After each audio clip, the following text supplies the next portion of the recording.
நம்மளுடைய 6 மாதம்ன்றது புவர்லோகத்துல 1 நாள் அங்க. அப்ப சொர்க்கலோகத்துல 12 மாதம்ன்றது 1 நாள் அங்க. அங்க நம்மளைப் போல காற்றுகள் அதிகமாக, வெயில் அதிகமாக, மழை அதிகமாக, வறட்சி அதிகமாக, பனி, பட்டினி, பிணி எல்லாம் அங்க இருப்பதில்ல. அப்ப சொர்க்கலோகத்துக்கு எப்படி போவது?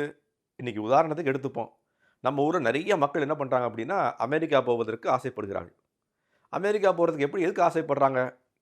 தவமாய் தவம் இருக்காங்க. தவமாய் தவம் இருக்கிறது என்ன அப்படின்னா, படிக்கணும். அதுக்குரிய தகுதிய வளர்த்துக்கணும். நமக்கு விசா கிடைக்கணும். விசால அவங்க 1000 தடவ ரிஜெக்ஷன் ஆகுது. விசா கிடைக்கலன்னா, அந்த விசாவை அப்ளை பண்ணி கிடைப்பதற்கு ஒரு கோயிலே இருக்கு ஹைதராபாத்ல. விசா பாலாஜி கோவில்னு பேரு அதுக்கு.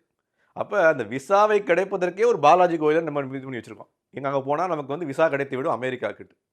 அப்ப ஒன்றுமே இல்லாமல் ஒரு 5000 மைல்கள் தூரம் இருக்கக்கூடிய அமெரிக்காவை போவதற்கு அவ்வளவு ஒரு ஏக்கம், அவ்வளவு தவம், அவ்வளவு தகுதிகளை வளர்த்துக்க வேண்டியிருக்கு. ஒன்றுமே இல்ல. அங்க போனாலும் இதே கஷ்டங்கள் தான்.